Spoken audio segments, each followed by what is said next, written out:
and Shane's training buddy with Dominic DeNucci was your buddy Mick Foley. What's up with him and always the digs at you and like the little stories and the little jokes? Why does Foley always do that? That I don't know. I think he sometimes I wonder because it borders on obsession and to the point to where it's almost like a sexual proclivity to it, and it worries me. But I don't mind. I mean, I think it's awesome that he continues to keep mentioning me, keeps my name alive. You know what I mean? He keeps bringing attention to me and putting me over. So why not? Feel free. I did a show with him last week. I was just like a producer on it, but he was on the show. But fans kept asking him questions like about you or say a joke about you, but he wasn't taking the bait. I was shocked. I was like, "Whoa, did he turn a new leaf here?" He wasn't. I don't know. Yeah, it's a and to bury, you guys need to understand. You all use terms you don't know what they are. Right. To bury someone, to bury someone is not to say something negative, and everybody thinks it is. When you are speaking about somebody, whether you're speaking positively or negatively, you're not burying them. You're putting that person over because you're paying attention to them. And if you want to bury somebody, the real term is just what it says. When somebody dies, you put them in the earth, you bury them, and pretty soon you don't talk about them ever again, and they're forgotten. That's burying somebody, And not burying. He jokes about you. Jokes around about you. He jokes about me and makes remarks about me, and he's ultimately putting me over. So I don't mind. I mean, let him keep doing it. I mean, he's done it for years. He'll never stop. So.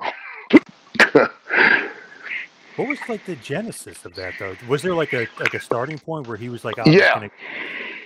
It started when we get bored in the car and we do what we call it like a verbal boxing match, and then we would throw verbal jabs back and forth, and then oh my God, like if you hit each other with the good ones, oh, that's a standing 8. Oh my God, I knocked you out on that one. You know what I mean? You didn't even have a chance to get your hands up on that one. And we would joke back and forth, and the rule was we were going to keep it in the car. But then Mick started doing it in the locker room, and then started doing it in front of the boys. They got him a good reaction, so he kept doing it. And then, then he started doing it on TV, and then on the infancy of the internet, he was doing it there, and then he just kept doing it. Wrote his book and just kept doing it there, and been doing it ever since. So basically started out like as a little bit of an inside joke, and then he just as a little competition between the two of us, and we agreed. We're like, we'll just keep it in the car. We're not going to give. This is such a competitive business. We're not going to give. The people in the locker room an upper hand, to bury, throw us under the bus, so to speak. So, so it was agreed we wouldn't do it, but then he took it outside of the car and started doing it in the locker room and everywhere else. And I kept up and was doing very well, but it just got to a point where sometimes Mick could dish it out. He couldn't really take it, so he'd get upset. So I told him, I said, "Well, I'm not going to play anymore. I'm just not gonna do it anymore."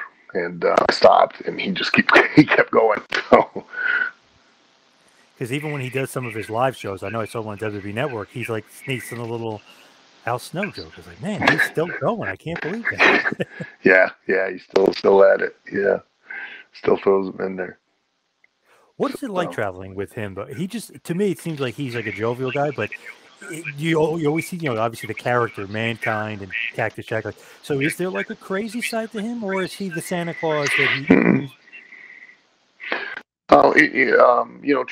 We traveled together for a long time, but eventually it's human nature. Eventually you start to get on each other's nerves, because when you're, little things that, that didn't bother you before really start to bother you.